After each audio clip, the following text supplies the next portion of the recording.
호랑이 담배 피우던 시절의 얘기로 여겨질 정도로 정말 오래된 이야기입니다. 제가 군대에 입대할 당시 춘천에 있는 백삼보충대에서 먼저 3박 4일 동안의 장정 신체 검사를 받았습니다. 그 당시만 하더라도 논산병력으로 가든지 백이보충대, 백삼보충대 병력으로 입대를 했는데 저는 백삼보충대 병력으로 입대를 했습니다. 백삼보충대에서 머물면서 군인으로 복무할 건강 상태가 되는지 점검한 다음 그 점검에 통과가 되면 강원도에 있는 4단 내의 부대로 보내져서 훈련을 받고 자대로 배치를 받게 됐습니다. 첫째 날 신체 검사를 마치고 내무반에서 취침하기 전이었습니다. 보충된 내무반은 자대 내무반하고는 좀 달라서 200~300명이 한꺼번에 취침할 수 있는 아주 길게 침상이 이어져 있었습니다. 그날 주변 사령이 취침 전에 내무반에 들어와서 취침 전호를 한 다음에 갑자기 목사 나와 하고 크게 소리를 쳤습니다. 그런데 아무도 나가지 않았습니다. 우리 가운데 목사가 있었는지 없었는지는 알 수 없지만은 장정으로 입대해서 두렵기도 하고 또 무섭기도 한 상태, 긴장이 극에 달해 있는데 무슨 일을 당할지 모르는 상태에서 누가 나갈 수 있었겠습니까? 그런데 주변 사람이 계속해서 목사 나와 하는데 아무도 안 나가니까 주변 사람이 톤을 낮추어서 야, 너네들 취침해야 할 거 아니야. 취침 기도를 해야지. 목사 나와. 그 말을 했습니다. 그런데도 우리 가운데 목사가 있었는지 없었는지 모르지만 아무도 나가지 않았는데요. 그리고 잠을 자야 될 것 같아서 사실은 저는 목사가 될 생각을 조금도 하지 않았는데 그래도 장로 아들이어서 제가 일어나서 나갔습니다. 그리고 취침 기도를 했습니다. 그리고 이제 날이 밝아서 로테이션 하면서 조별로 신검을 받았는데 200~300명이 조별로 받고 또 다시 또 내무반에 들어와서 대기하고 또 순번이 되면 가서 또 신검을 받았습니다. 근데 한 200~300명이 그 내무반에서 오고 가다 보니까 먼지가 좀 많이 나서 제가 무슨 특별한 생각을 가지고 그 일을 시작한 것은 아닌데 그냥 먼지가 많이 나서 지켜보다가 물조리개를 가지고 물을 쭉 이 끝에서 저 끝까지 뿌린 다음에 또 빗자루 들고 제가 비지를 했습니다. 뭐 다른 특별한 할 일은 없고 그냥 그 자리에서 앉아있기가 좀 뭐하기도 해서 제가 그날 물조리개를 들고 물 뿌리고 빗을 하는 걸 몇 차례 했는데요. 밤이 됐는데 다시 또 주변 사람이 저보고 취침기도 하라고 그래서 그래서 제가 3일 밤은 밤에는 취침기도 하고 또 4일 동안은 물조리개로 물 뿌리고 또 빗질하면서 그 백삼보충대 그 기간을 이제 보낸 다음에 자대로 가서 훈련소에 훈련받고 자대로 배치를 받았습니다. 약 한 30개월 정도 군대 생활을 했는데 그때는 좀 군대 생활이 힘들고 어려워서 그런지 제대 일주일을 남겨두고는 1군 휴양소에서 휴양하면서 군대 어려웠던 걸 다 잊어버리고 찌꺼기들 내버리고 이제 세상으로 사회로 복귀하라고 휴양할 수 있도록 우리를 한 주간 동안 초대를 했습니다. 제대를 하기 일주일 전에 1군 휴양소에 갔는데 근데 다른 사단에 한 병사가 저를 찾아오더니만 김병장 하면서 어쩔 줄 모르면 정말 반갑게 저를 맞는 거예요. 근데 저는 보니까 잘 모르는 사람이에요. 그래서 광속도로 제 머리를 돌려봤어요. 좀 알 수 있을까 해서. 그런데도 모르겠는 거예요. 그래서 제가 참 미안한데 나는 네가 누군지 잘 모르겠는데 어떻게 하지? 그랬더니 그 친구가 아 그래 김병장은 나를 잘 모를 수도 있어 라고 이런 얘기를 해 주었습니다. 백삼보에서 이제 4단 훈련소로 배치를 받고 훈련을 받았는데 참 힘들고 어려웠다는 거예요. 그런데 이제 일요일이 되었는데 법당으로 갈 사람, 교회 갈 사람 모이라고 줄을 세우더라는 겁니다. 그런데 그때 순간적으로 백삼보에서 취침 기도하던 제 얼굴이 생각났다는 거예요. 그럼 물조리기로 물 뿌리는 것, 그 생각나고 피질하던 제 모습이 떠올랐다는 거예요. 그래서 법당으로 가는데 줄 안 서고 교회 가는데 줄 섰다는 겁니다. 그래서 훈련소에 있는 기간 동안에 계속 교회를 일요일마다 가고 자대로 배치된 다음에 교회를 출석하기 시작하다가 예수님을 인격적으로 만나서 그리스도인이 되었다는 겁니다. 그래서 저를 만났으니까 얼마나 반가웠던지, 얼마나 좋았던지 뭐 정말 친한 사람처럼 저를 붙들고 김병장 그러더라고요. 그 친구가 하는 말이, 자기는 예수 믿는 사람 생각하면 제가 오버랩 된다는 거예요. 저 무슨 특별하게 무슨 은사도 특별히 잘난 것도 그 친구에 전하고 나눈 것 아닌데 그냥 취침기도 하고 물 졸여 물 뿌리고 비질한 것밖에인데, 근데 그 친구는 예수 믿는 사람 생각하면 제가 겹쳐진다고 그날 얘기해 주었습니다. 부활주의를 보내고 주일 맞는데요, 예수님이 그리스도로 믿어지는 그리스도의 삶은, 부활이 믿어진다는 이것은요, 우리 삶 속에 놀라운 일이 일어난 거거든요. 부활에 대한 확신을 가지고 산다는 것은 세상 속에 그리스도인을 산다는 거예요. 근데 그리스도인을 사는 삶은 하나님께서 우리에게 이 땅에서 착한 행실로 좀 더 선한 일을 하고 또 아름다운 일을 하며 살아라는 말씀도 들려주시는데, 오늘 본문 속에서 그 말씀 함께 좀 나눴으면 좋겠습니다. 소금은 은밀하게 드러나지 않게 서서히 그 영향을 발하는 반면에 빛은 대단히 적극적입니다. 소금은 안에서 녹으면서 맛을 내지만은 빛은 밖에서 강력하게 어둠을 물리칩니다. 그러니까 빛은 숨길 수가 없다는 거예요. 그 속성 자체가 빛은 감추질 수 없다는 거예요. 그래서 세상에서 가장 강력한 에너지가 빛이기 때문에 빛을 발하면 모든 이가 빛을 볼 수 있습니다. 그래서 오늘 본문 14절 말씀은 이렇게 기록하고 있습니다. 너희는 세상의 빛이라 산 위에 있는 동네가 숨겨지지 못할 것이요. 예수께서 우리에게 세상의 빛이다라고 말씀합니다. 빛이 없을 때는 어둠이 어둠인지 제대로 분별하지 못하고 살았을 수 있습니다. 하지만 캄캄한 방에 불이 켜지는 순간 우리가 어둠 속에 있었다는 사실을 깨닫게 됩니다. 예수님과 내가 인격적인 만남이 이루어지기 전에 내가 어둠 속에 있었다는 그 사실을 느끼지 못했을 수도, 또 알지 못했을 수도 있습니다. 하지만 예수님이 내 삶에 들어온 바로 그 순간부터 내가 세상살이에서 얼마나 헛되고 헛된 삶을 살았는지, 정말 부질 넘는 것을 쫓아가며 살았는지 그 순간 깨침이 될 수 있습니다.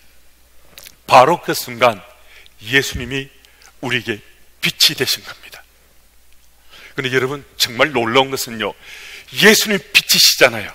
근데 빛 대신 예수께서 우리 보고 나보고 세상의 빛이라고 말씀을 해주시는 거예요. 이 정말 굉장한 일이 일어난 거잖아요.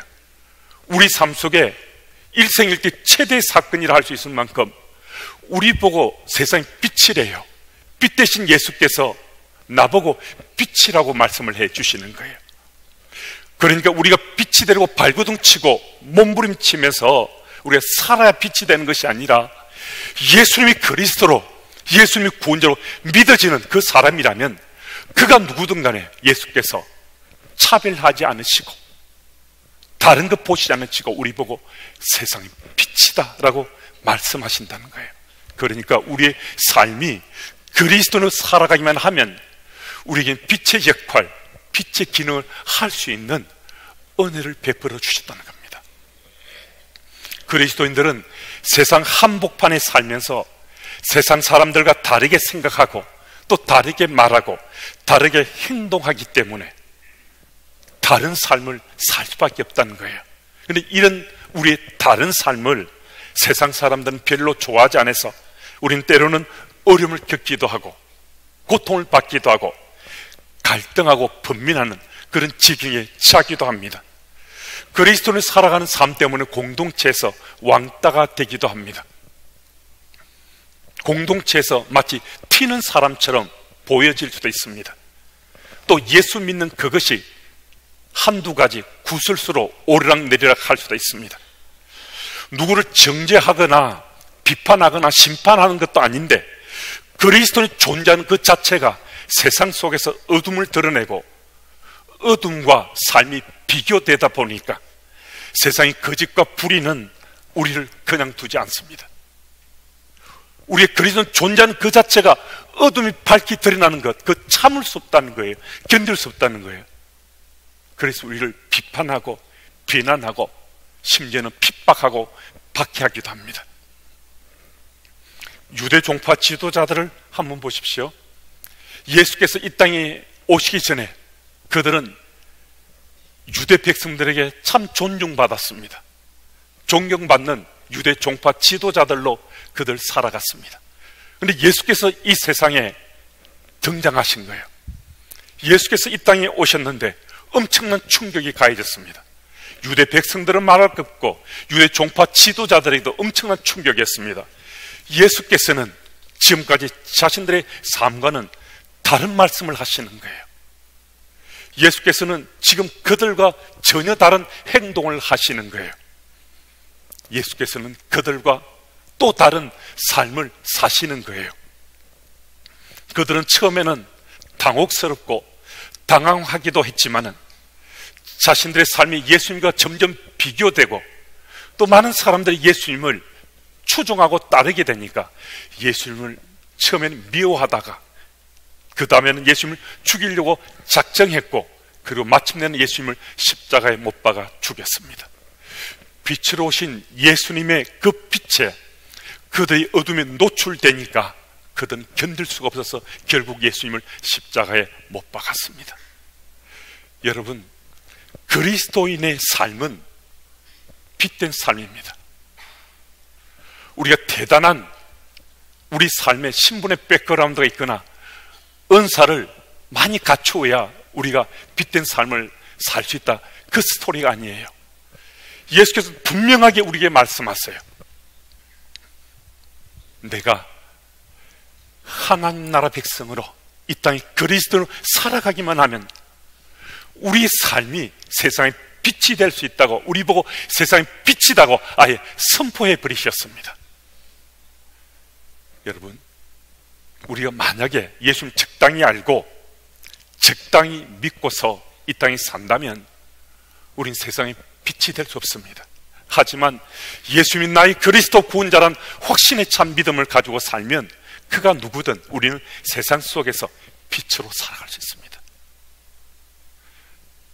예수님께서 바로 나에게 빛이라고 말씀해 주시기 때문입니다. 예수께서 우리에게 세상의 빛이라고 선포해 주시기 때문입니다. 이 땅의 삶을 사는 우리들은 빛이다, 세상의 빛이다라는 이 말씀을 듣기는 반복에 듣기도 하는데요. 그런데 우리는 빛의 역할을 할 수 없다고 거절하기도 합니다. 또 빛의 역할을 할 수 없다고, 나는 감추고 싶다고, 드러내고 싶지 않다고 그렇게 말할 수도 있습니다. 그런데 우리 그렇게 할 수 있습니까? 그게 가능합니까? 우리 자녀들을 교육하는, 양육하는 우리 모습을 한번 생각해 보시면요, 우리와 세상 사람들은 아마 다르지 않을 겁니다. 우리 자녀들이 좋은 학교 가길 원하고 또 좋은 직장 구하길 원하고 또 정말 많은 사람들이 부러워할 만한 돕는 배필 만나는 거, 그거 다 원합니다. 그것 원치 말라는 것 아닙니다. 그런데 어떤 기준에 따라 무엇을 타겟으로 하고 그 원함을 갖는가는 정말 중요합니다.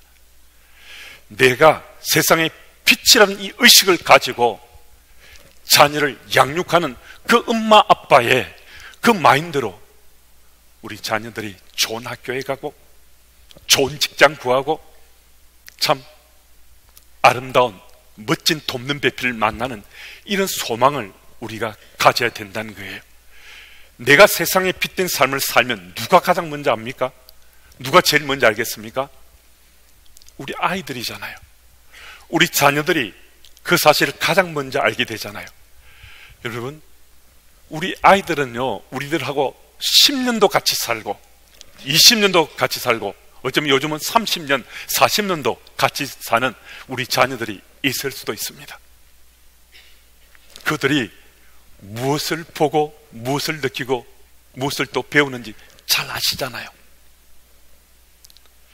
우리가 아니라고 외면하고 싶고 부인하고 싶더라도 그 아이들은요, 우리의 생각, 우리의 마음, 우리 행동, 우리들의 살아가는 삶의 양식, 그것까지 그대로 다 보고 느끼고 배웁니다. 내가 빚된 삶을 자녀들 앞에 살아가면 우리 자녀들도 빚된 삶 살아갑니다.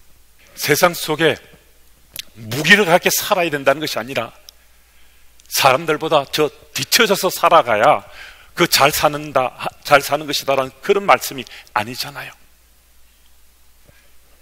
빚된 부모의 믿음의 삶을 상속받아서 엄마 아빠처럼 좀 더 바르게, 곧게, 건강하게 그리스도인으로 살아가라. 이것 자녀들에게 양육하고 가르치고 그들을 키워가자는 거잖아요. 그래서 예수께서 우리 보고 세상의 빛이라고 말씀 주셨는데, 우리 세상, 우리 삶의 가장 기본이 되고 기초가 되는 세상은 바로 가정이잖아요.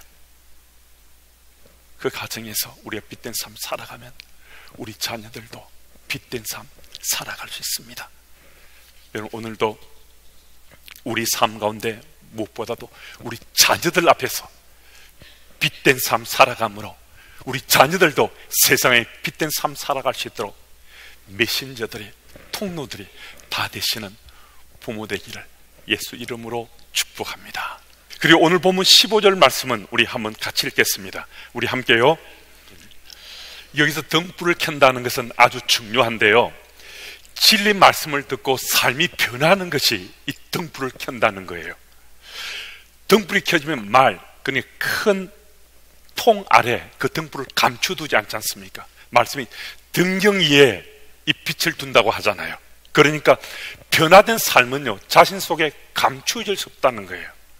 빛을 밝혔으면 등불이 두는 것처럼 내가 변화된 삶을 내가 살게 되면 그것이 세상 속으로, 밖으로 드러나 빛이 비치게 된다는 거예요. 예수님을 인해서 삶이 변화된 사람은 반드시 주의 도구로 쓰임받게 된다는 겁니다. 그래서 어둠을 회피하지 말고 어둠을 밝히는 빛으로 우리가 사용되어야 한다는 것입니다. 이동훈 목사님이 언젠가 한 자매 상담한 이런 얘기를 하신 적이 있습니다. 회사원인 한 자매가 찾아와서 상담을 청했습니다. 회사 사정이 또 환경이 예수 믿는 자가 일할 그런 분위기가 전혀 아니라는 거예요. 그래서 그냥 회사를 그만두고 더 이상 핍박받고 방해받으면서 이 회사 다니지 않겠다는 거예요. 그래서 회사를 이제 그만두려고 그 직전에 목사님 찾아와서 상담한다고 얘기했습니다. 그때 목사님이 그 자매에게 물었다는 겁니다. 자매님, 그 회사를 떠나는 것이 주님의 뜻이라고 주께서 혹시 사인을 보내주었습니까? 그것은 아닌데요. 자매님, 그럼 자매님은 어디에 등불을 켭니까? 어두운 곳에요. 그럼 등불을 언제 켜게 됩니까? 어두울 때요.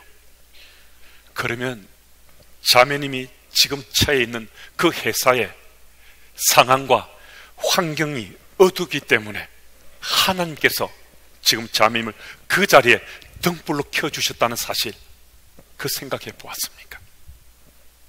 여러분, 지금 내 생의 현실이, 살아간 내 삶의 자리가 정말 견디내기 힘들고 또 어려움 속에 빠져있고 고통 속에 던져졌을 수도 있습니다.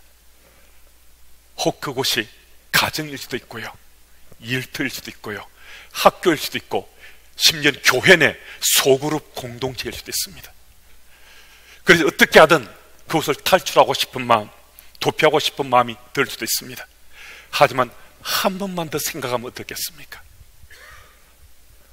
혹시 주님께서 바로 나를 그곳에 남겨두심으로 어둠을 비추게 하는 빛으로 지금 쓰고 계시는 것은 아닌지, 혹시 주님께서 바로 나를 그곳에 머물게 하심으로 어둠을 물러가게 하시고 새로운 빛으로 그곳을 채우시길 원하시는 것은 아닌지, 우리 주님께서는 변화된 그리스도인을 반드시 세상의 빛으로 사용하길 원하십니다.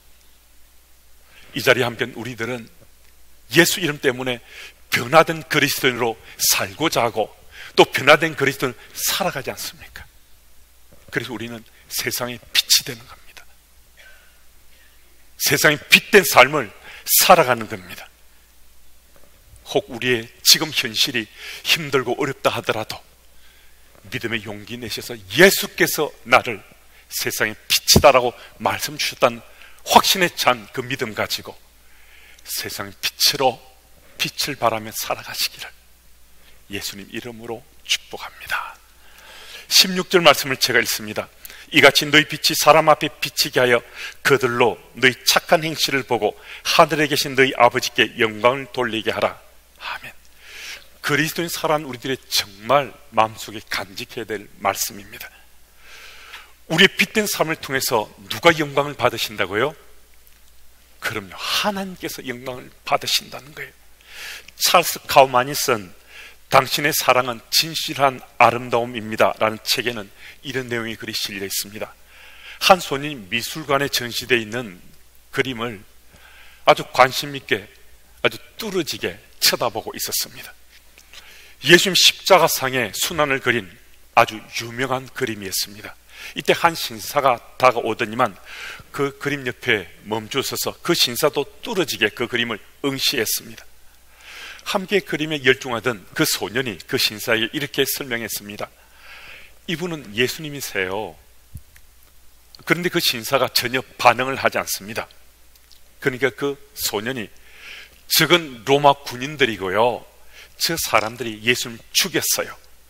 물끄러미 소년을 바라보던 그 신사는 어디서 그걸 배웠니? 라고 물어보았습니다. 교회 주일학교에서요. 신사는 많은 고민을 하는 듯한 얼굴로 미술관을 빠져나갔습니다. 얼마 못 가서 신사는 앳된 목소리를 다시 들을 수 있었습니다. 아저씨 잠깐만요. 예수님이 다시 살아나셨다는 말씀을 꼭 드리고 싶어요. 소년이 잊어버릴 뻔한 그 말은 2000년 전부터 오늘의 이르기까지 우리 삶 가운데서도 들려지는 말씀입니다. 예수께서 다시 살아나셨다, 예수께서 부활하셨다, 그 말씀은 오늘도 여러분들에게도 제게도 또다시 반복돼서 들려지는 그 말씀입니다. 그 소년에게 예수께서 부활하셨다는 그 말씀이 들려졌을 때 그 소년은 이 신사에게, 아마 또 다른 사람에게도 예수께서 다시 살아나셨다고, 예수께서 부활하셨다고 아마 전하며 증거하면서 주의 영광을 드러내길 원했을 것입니다. 오늘 이 자리에 함께한 우리들에게 다시 한 번 더 들려집니다. 예수께서 다시 살아나셨다, 예수께서 부활하셨다. 다시 들려지는 이 말씀에 우리는 어떻게 반응하며 살아야 될까요? 어떤 삶을 살아가면 우리는 세상 속에서 그리스도인으로 살 수 있을까요? 예수께서 말씀하신 것처럼, 오늘 본문에 예수께서 말씀하신 것처럼 세상의 빛으로 살아가면 되십니다. 내 속에 있는 것 가지고 안 될 것 같으니까, 내 속에 있는 것 가지고는 도저히 감당치 못할 것 같으니까 예수께서 우리에게 세상의 빛이다라고 말씀하시고 그걸 믿게 해주셔서 주의 능력으로 우리가 세상의 빛으로 살아가게 되는 겁니다. 예수님이 나의 그리스도 구원자는 확신에 찬 믿음 가지고 적어도 이번 한 주간, 정말 한 주간만이라도 우리 세상 속에 빛으로 살아가고자 결심하시고 다짐하셔서 세상 속에 빛으로 살아가시기를 예수 이름으로 다시 한 번 더 축복합니다.